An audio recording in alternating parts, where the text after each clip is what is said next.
নমস্কার, আমার আপনজনেরা, রুদ্রবার্তায় আপনাদের সকলকে স্বাগত জানাই। আমি রুদ্রপ্রসাদ ব্যানার্জি।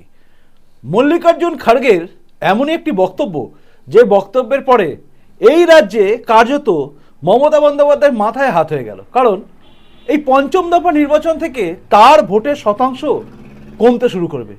তার সমস্ত ক্যালকুলেশনকে আজকে গুলিয়ে দিয়েছেন মল্লিকার্জুন খাড়গে। কেন বলছি জানেন? আসলে আজকে মল্লিকার্জুন খাড়গে একটি প্রেস কনফারেন্সে দাঁড়িয়ে সাংবাদিকদের প্রশ্নের উত্তরে তিনি জানালেন যে তারা মমতা বন্দ্যোপাধ্যায়কে মানেন এবং অধীর রঞ্জন চৌধুরীকে তার দরকার নেই, মানে এই টাইপের কথা। বিশ্বাস হলো না? শুনুন। सर, ममता बनर्जी ने कहा कि इंडिया गाड़ी की सरकार इंडिया गाड़ी की सरकार बनती है तो वो आउटसाइड सपोर्ट देंगी। इस पे कांग्रेस लीडर अधीर रंजन ने कहा कि वो ममता पर भरोसा नहीं करते, आगे जाकर वो बीजेपी के भी साथ जा सकती हैं। खड़गे सर, आपका जवाब। अब ममता जी, पहले तो उन्होंने ये कहा कि हम बाहर से सपोर्ट करते हैं। ये पहले से भी हुआ, बहुत से पार्टियां बाहर से सपोर्ट करते आते हैं। जैसा कि यूपीए गवर्नमेंट था पहले, तो 2004 में तो बाहर से सपोर्ट कर रहे थे कम्युनिस्ट। अब उन्होंने ये कहा है, लेकिन रिसेंटली और एक स्टेटमेंट उनका आया है कि अगर सरकार बनती है तो सरकार में हम शामिल हो जाएंगे। तो नेचुरली वो गठबंधन के साथ है, ये स्पष्ट है। अब रही बात अधीर रंजन चौधरी की, अधीर रंजन चौधरी निर्णय लेने वाले नहीं, निर्णय लेने वाले हम हैं। कांग्रेस पार्टी है, हाईकमांड है, इसीलिए वो हम जो निर्णय लेंगे वही सही होगा। सर, क्योंकि वो कांग्रेस लीडर हैं, उनका व्यू अलाइन नहीं हो रहा है पार्टी लाइन के साथ। नो, देखो अलाइन नहीं हो रहा, ये नहीं हो रहा कि मैंने कहा कि हाईकमांड हम हैं, हम जो तय करेंगे फॉलो करें। अगर कोई फॉलो नहीं करता तो वो बाहर जाएगा। শুনলেন? আসলে আপনাকে জানতে হবে ঘটনার সূত্রপাত কি। আপনার মনের মধ্যে প্রশ্ন আসবে, এতে তো মমতা বন্দ্যোপাধ্যায় সুখ্যাতি করা হয়েছে, তাই না? তাতে মমতা বন্দ্যোপাধ্যায় মাথায় হাত হবে কেন? আমি সব ধাপে ধাপে বলছি, শেষে আপনি বলবেন আমি ঠিক ছিলাম না ভুল। পুরোটা খুব মন দিয়ে শুনুন। এই যে বক্তব্যটা আপনি শুনলেন, এই বক্তব্যের মধ্যে সারাংশ কি ছিল? সাংবাদিক প্রশ্ন করেছে যে অধীর রঞ্জন চৌধুরী বলেছে, মমতা বন্দ্যোপাধ্যায় যেহেতু এই রাজ্যে বলেছিলেন না যে আমি ইন্ডি জোট, যেটা সরকার করবে আর কি, কংগ্রেস মিলে, এই জোট যখন সরকার করতে যাবে তখন আমরা বাইরে থেকে সমর্থন করব। অর্থাৎ ইন্ডি জোটে আমি আছি, আমি ছিলাম, আমি আছি, এটা তিনি বলেছেন। তার পরিপ্রেক্ষিতে অধীর রঞ্জন চৌধুরী বলেছিলেন যে মমতা বন্দ্যোপাধ্যায়, তাকে আমি বিশ্বাস করি না, অর্থাৎ তাকে বিশ্বাস করা যায় না। তিনি এখন বলছেন, আগে তিনি বলেননি, এখন বলছেন, কারণ তিনি বুঝে গেছেন যে ইন্ডি জোট ক্ষমতায় আসবে। যাই হোক, কল্পনায় সবাই ভাবে সবাই ক্ষমতায় আসবে, তো ইন্ডি জোট ক্ষমতায় আসছে ভেবেই মমতা বন্দ্যোপাধ্যায় তাকে সাপোর্ট করতে চাইছে, আমরা তাকে বিশ্বাস করি না, এই বক্তব্য ছিল। এরই পরিপ্রেক্ষিতে সাংবাদিক জিজ্ঞাসা করেছিলেন যে এটা অধীর রঞ্জন চৌধুরী বলছে, আপনি কি বলছেন? সঙ্গে সঙ্গে মল্লিকার্জুন খাড়গে কিন্তু একদম বলে দিলেন যে আমরা মমতা বন্দ্যোপাধ্যায় যে কথা বলেছেন বাইরে থেকে সমর্থন করবেন, এটা ঠিকই আছে।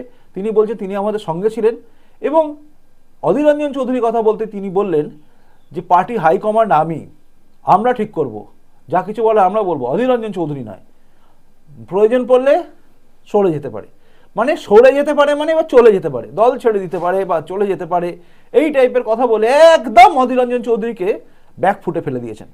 অধীর রঞ্জন চৌধুরীকে এই কথা বলার পরে রাজনীতির পরিস্থিতিটা পুরো বদলে গেছে। আমি একটু বলে দিচ্ছি, ভালো করে ধৈর্য ধরে শুনবেন। না, রাজনীতি তো একটু বুঝতে হবে আপনাকে। এই যে অধীর রঞ্জন চৌধুরীর এগেনস্টে বলে দিল না মল্লিকার্জুন খাড়গে, এরপরে অধীর রঞ্জন চৌধুরী কিন্তু একইভাবে একই জায়গায় রয়েছে। সে বলছে আমি ঠিকই বলেছিলাম, আমিও হাইকমান্ডের মধ্যেই আছি, একদম হাইকমান্ডের প্রেসিডেন্টও নয়, কিন্তু হাইকমান্ডে আছি।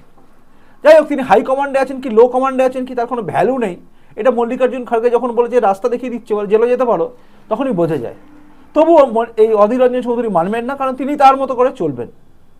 আজকে অধীর রঞ্জন চৌধুরীর পাশে কিন্তু দাঁড়ালেন, মানে তার হয়ে বললেন কিন্তু তাপস রায়, অর্থাৎ বিজেপিতে যিনি দাঁড়িয়েছেন, লোকসভার ক্যান্ডিডেট হয়েছেন কলকাতা উত্তরের, সেই তাপস রায়, তিনি কিন্তু পরিষ্কার করে বললেন যে হ্যাঁ, ভূমিপুত্র কিন্তু অধীর রঞ্জন চৌধুরী, খাড়গের চেয়ে বেশি জানবেন তিনি মমতা ব্যানার্জিকে, এটাই বাস্তব সত্যি, একথা তিনি বলেছেন। এ তো কথোপকথন চলতেই থাকবে। এদিকে মমতা বন্দ্যোপাধ্যায় দলের লোকেরা খুব খুশি হয়েছেন, কিন্তু আমি কেন বললাম যে মমতা ব্যানার্জির মাথায় হাত? এবার আসি সেই প্রসঙ্গে। অধীর রঞ্জন চৌধুরী থেকে শুরু করে এই রাজ্যের সিপিএম এর মোহাম্মদ সেলিম, এরা সবাই এই রাজ্যে একটা লড়াই লড়ছে, আপনারা জানেন তো। এটাকে বলা হচ্ছে শ্যাডো ফাইট। কার বিরুদ্ধে লড়ছে এরা? এরা কিন্তু লড়ছে বিজেপির বিরুদ্ধে। কার সুবিধা করার জন্য লড়ছে? তৃণমূলের সুবিধা করার জন্য। দেখুন, অধীর রঞ্জন চৌধুরী কিন্তু একটা নিজের সিট জায়গা তৈরি করার জন্য লড়াই লড়ে নিয়েছেন, তাই না? এরপর মোহাম্মদ সেলিমও তার জায়গা ধরার জন্য মুর্শিদাবাদে আপ্রাণ চেষ্টা করেছে। বাকি এইবার যারা যারা দাঁড়িয়েছে তারা ভোট কাটবে আর কি, এইটাই হচ্ছে বড় প্রশ্ন, কাটবে। এই যে কথাটা, এটা আপনারা খুব ভালো করে ভাববেন। মমতা বন্দ্যোপাধ্যায় কেন মাথায় হাত? আমি জানি আপনাদের মনের মধ্যে আসছে এটা কোথায় কি যুক্তি হচ্ছে। বলছি, আপনাদের মনে আছে যখন সবাই বলেছিল অনুব্রত মণ্ডলকে নিয়ে যখন ইডি চলে যাওয়ার কথা চিন্তা করছে, মানে দিল্লিতে নিয়ে যাবে, ঠিক সেই মুহূর্তে শিব ঠাকুর মণ্ডলের কথা, যদি মনে না থাকে সেদিনে সেই ভিডিওটা একবার দেখবেন, যখন সবাই বলেছিল যে অদ্ভুত দাওয়া প্যাচ করে শিব ঠাকুর মণ্ডলকে দাঁড় করিয়ে দিয়ে আটকে দিল, অর্থাৎ ইডিকে কিস্তি মাত করে দিল এই রাজ্যের মমতা বন্দ্যোপাধ্যায় সরকার, মানে তৃণমূল আর কি। অনুব্রত মণ্ডল খেলে দিল। সব জায়গায় দেখবেন বড় বড় চ্যানেল থেকে শুরু করে ইউটিউব চ্যানেল সবাই একই কথা বলেছিল, ইডির নির্বুদ্ধিতা নিয়ে প্রশ্ন করেছিল। কিন্তু আমি বলেছিলাম একমাত্র যে বিরাট বড় ফাঁসলেন অনুব্রত মণ্ডল। পরবর্তীতে দেখেছেন ওই কেসটার ওপর ভর করেই কিন্তু আমি যে যুক্তিগুলো দিয়েছিলাম সেটাই মিলেছিল। ওই কেসের ওপর ভর করেই অনুব্রত মণ্ডলে কিন্তু তিহার যাওয়া হয়ে গেছিল এবং এখনো পর্যন্ত তিহারে আছে। ওই কেসটাই ছিল ভয়ঙ্কর। শিব ঠাকুর মণ্ডলের করা কেসটার জন্যই প্রমাণ হয়ে গেছিল যে এর শিব ঠাকুর মণ্ডল যদি 1 বছর আগে পুরনো এফআইআরকে, মানে ঘটনাকে এফআইআর করে দেয় এবং সেই পরিপ্রেক্ষিতে যদি পুলিশ আটকে দেয়, তাহলে এর প্রভাব কতটা, একে আটকানোর জন্য কী না করছে, তাই আটকে গেছে। যাই হোক, এটা হচ্ছে আপনাকে বুঝতে হবে আমি যে কথাটা কেন বলছি। মমতা বন্দ্যোপাধ্যায় এই রাজ্যে খুব সুন্দরভাবে জিততেন, মানে বেশ কিছু সিটে আসনে। কীরকম বলুন তো? দেখুন, ডিভাইড অ্যান্ড রুল কথাটা আছে জানেন আপনারা। আগে বামফ্রন্টও কিন্তু একইভাবে একই কায়দায় টিকতো, কংগ্রেসকে কিছুটা ভোট কাটতে দিত, কিছুটা তৃণমূল, কিছুটা বিজেপি, মধ্যখান থেকে সিপিএম জিতে যেত। এই রাজ্যে 2019 বলুন বা 2021 বলুন, দেখবেন ভোট কীরকমভাবে ভাগ হয়েছে, অর্থাৎ তৃণমূলের উপরে ক্ষোভ আছে, কিন্তু ভোট দিয়েছে মানুষ, কংগ্রেসকেও দিয়েছে, সিপিএমকেও দিয়েছে, বিজেপিকেও দিয়েছে। 2019-এর যদি দেখেন, এটা ছিল কিন্তু ট্রেন্ড। আর ঠিক পঞ্চম দফার আগে এই যে মল্লিকার্জুন খড়গে হাটে হাড়ি ভেঙে দিলেন যে হ্যাঁ, ওপরে আমরা সব ঠিকই আছি, দরকার পড়লে অধীর রঞ্জন চৌধুরীকে ছুঁড়ে ফেলে দেবো, পরিষ্কার হয়ে গেল এই রাজ্যের কংগ্রেসের কাছে, এই রাজ্যের সাধারণ মানুষের কাছে এবং সমস্ত লোকের কাছে যারা ভাবছিলেন মমতা বন্দ্যোপাধ্যায় মানে তৃণমূলের বিরুদ্ধে ভোট দেবো আমি কংগ্রেসকে, কারণ বিজেপি আমার পছন্দ নয়, বা ভাবছিলেন সিপিএমকে দেবো, বিজেপি আমার পছন্দ নয়, তাদের সামনে আর অপশান খোলা নেই। পরিষ্কার করে দিলেন মল্লিকার্জুন খড়গে যে ওপরে তারা সব এক, প্রয়োজন পড়লে অধীর রঞ্জন চৌধুরীকে বের করে দেবে, কিন্তু মমতাকে ছাড়বে না। আর এই রাজ্যে অধীর রঞ্জন চৌধুরী গলা ফাটিয়ে চিৎকার করেও কিচ্ছু করতে পারবে না। অধীর রঞ্জন চৌধুরীর সামনে আর কোনো রাস্তা নেই, অপশান নেই। অধীর রঞ্জন চৌধুরী জীবদ্দশায় এত অপমানিত হয়েছেন কিনা আমি জানি না, কোনো ভ্যালু নেই, জানি না। আজও তিনি গলার শিরা ফুলিয়ে দাঁত মুখ বেঁকিয়ে যেভাবে কথা বলেন, সেইভাবে কথা বলে বিজেপিকে আক্রমণ করবেন, নাকি নিজের মল্লিকার্জুন খড়গেকে বলবেন?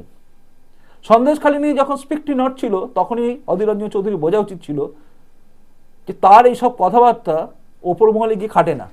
ওপর মহল মমতা বন্দ্যোপাধ্যায়কে সাথে নিয়ে চলবে, আর মমতা বন্দ্যোপাধ্যায়ের ওপর মহলের এই সাত বা ষাটগাঁট বাইরে থেকে সমর্থন করব, এই রাজ্যে একটাও তদন্ত করতে দেবে? একটা তদন্ত হবে? আর ভালো করে ভাববেন, অভিষেক ব্যানার্জি নামে যে তদন্ত চলছে আর হবে? হবে? এই যে নেতা মন্ত্রীগুলো জেলে আছে, একটারও কিছু শাস্তি হবে? ফাঁসি তো দূরের কথা, বাদ দিন, একটাও শাস্তি হবে?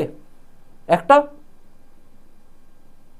আপনার ভোট এই রাজ্যে যদি কংগ্রেসকে আপনি দেন বা সিপিএমকে দেন, তাহলে তৃণমূল কংগ্রেসের একটা করে এই সুতো যেটা ধরে টানছে আর কি জেলে নিয়ে যাওয়ার জন্য, সেই সুতো আপনি ছিঁড়ছেন, নিজের হাতে নিজের ভবিষ্যতের সুতোগুলোকে কাটছেন আপনি।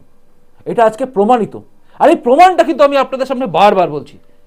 আমার কথা আপনার বিশ্বাস নাও হতে পারে, কিন্তু একবার নিজের বিবেককে জিজ্ঞাসা করবেন আমি ঠিক বলছি কি ভুল। দেখুন, অনেকে দেখি আমাকে লেখে আপনার কথা প্রেডিকশন যদি না মেলে তাহলে দেখবেন কি হবে, আপনাকে খুঁজে পাওয়া যাবে না। ধর্মশাই, আমাকে কি হবে, আমার কি হবে? হ্যাঁ, ল্যাংটার নেই, বাটপাড়ের ভয়, আমার কিচ্ছু নেই, আমার কেউ কিছু করতে পারবে না। আমি মরতে ভয় পাই না, তাই এই কি বলবো, তৃণমূল পুলিশ এসব আমি ভয় পাই না, আমি মরতে ভয় পাই না। তাহলে এগুলো কি?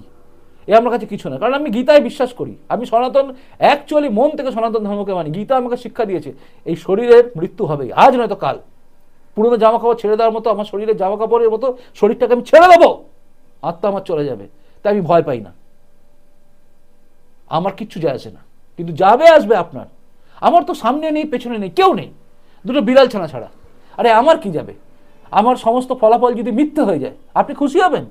আপনার ছেলে চাকরি পাবে না, আনন্দে বগল বাজাবেন? বাজান না। আজ আপনি দেখছেন তৃণমূল নেতাদের এই অবস্থা। আগামী দিন যদি ক্ষমতায় বিজেপি না আসে, আপনার ভোট যদি উল্টো দিকে দিয়ে খুব খুশি হন, আসছেন, তাহলে জানবেন আপনি একটা কথা, এরা ছাড়া পেয়ে যাবে, এরা বের করে নেবে সব কিছু। শাহবানু মামলায় যখন সুপ্রিম কোর্ট রায় দিয়েছিল, সেটাকে চেঞ্জ করে দিয়েছিল কংগ্রেস।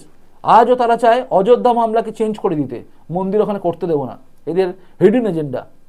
তৃণমূল কংগ্রেস আর এই কংগ্রেস এরা হচ্ছে এক। আজকে মল্লিকার্জুন খাড়গে প্রমাণ করে দিয়েছে। সেইখানে দাঁড়িয়ে আপনি যদি ভোটটা তৃণমূলের বিরুদ্ধে গিয়ে কংগ্রেসকে বা সিপিএমকে দেন, তাহলে কার ক্ষতি হবে? একটা তদন্ত হবে, আর একটা তদন্ত ধেরে দূর যাচ্ছে না। কেন কেন যাচ্ছে না? বিজেপি সেটিং আছে। আরে ওপরে তো কিছুই হবে না, এই তো তবু ডাকছে, তো ডাকবেই না, খুশি হবেন? দেখবেন অনুব্রত মণ্ডল বেরিয়ে এসছে, চড়াম চড়াম দাঁড়াম দাঁড়াম গুরু বাতাসা হচ্ছে। আপনার বাড়ির কোনো মা বোনকে বলবে দে ফাঁসিয়ে গাঁজা কেসে। আরে এদের তো ক্যারেক্টারটাই এরকম, মানুষকে মেরেছে, মানুষকে ধরেছে, কত লোককে খুন করে দিয়েছে। এরা বেরিয়ে আসবে রাস্তায়। 2021-এ যারা বিজেপি কর্মীদের উপর, সাধারণ মানুষের উপর অত্যাচার করেছিল, তারা বেরিয়ে আসবে রাস্তায়। সবাইকে বের করে নিয়ে আসবে। ওপরে কংগ্রেস থাকলে সব কিছু বদলাবে। কংগ্রেস সব পারে। দেশটা টুকরো হয়েছে আজকে কংগ্রেসের জন্য, মনে রাখবেন। শুধু ক্ষমতায় টেকার জন্য দেশ টুকরো করেছে এরা। জওহরলাল নেহরু থেকে শুরু করে সবাই। আর মোহনদাস করমচাঁদ গান্ধী চুপ করেছিল। এই কংগ্রেসকে দেখে আপনারা ভাবছেন এদের শাস্তি দেবে? সিপিএম দেবে? কেউ দেবে না, কিচ্ছু দেবে না। যদি সিপিএম তৃণমূলের বিরুদ্ধে থাকতো, তাহলে 2011 থেকে 2016 বিরোধী দলে যখন ছিল, তারা একবারও চেঁচায়নি কেন? একটা অভিযোগ তোলেনি কেন? 2020 সালে শুভেন্দু অধিকারী আসার পর থেকে যেভাবে 2021-এর পর থেকে একের পর এক তথ্য সামনে আসছে, এগুলো এসেছিল? বিবেককে প্রশ্ন করুন, নিজেকে জিজ্ঞাসা করুন। আরে মানুষ তো আপনি, আমার কি যায় আসে? বিজেপি জিতলেও কি আর হারলেও কি, আমার লবণাঙ্কা কাজ কলা। বিজেপি জিতলেও আমাকে খেতে দেবে না, বিজেপি হারলেও আমাকে খেতে দেবে না, কেউ নেই। খেটে খেয়ে নেব। আজ পর্যন্ত আমি কোনো সরকারের কাছ থেকে 5 পয়সা সুবিধা নিইনি, আমি চাইও না।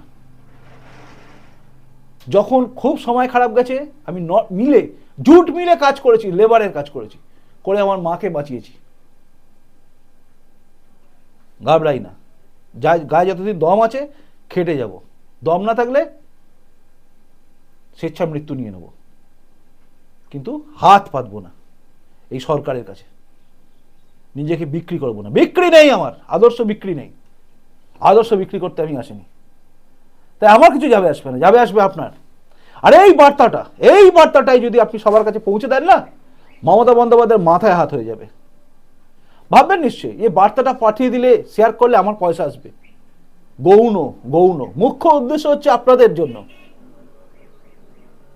মুখ্য উদ্দেশ্য হচ্ছে আপনাদের জন্য। জানি না আমি আপনাদের বোঝাতে পারলাম কিনা, তবে আমি আবারও বলছি, মল্লিকার্জুন খাড়গে যেটা বলেছে, এটা যদি ব্যাপকভাবে মানুষের কাছে পৌঁছায়, একটা ভোটও ভাগ হবে না। 5ম দফার ভোট আসছে, আপনার দায়িত্ব। গলা ফাটিয়ে শুভেন্দু অধিকারী চেঁচাচ্ছে, বিরোধী দলনেতা সকাল সন্ধ্যে দৌড়াচ্ছে, ওই মানুষটাকে দেখে কিছু মনে হয় না? কি হবে মানুষটা? কে এই মানুষটা? কে বাংলাকে বাঁচাতে চাইছে? ভাববেন ভাববেন ভাববেন ভাববেন। কিছুই আসে না আমার কিচ্ছুই আসে না। আবারও বলছি, আমার কিচ্ছুই আসে না, কিছুই হবে না। যেভাবে চলছে সেভাবেই সবকিছু চলবে, কিন্তু যাবে আসবে আপনাদের। পরিষ্কার করে দিয়েছে মল্লিকার্জুন খাড়গে যে কোনটা সত্যি কোনটা মিথ্যে।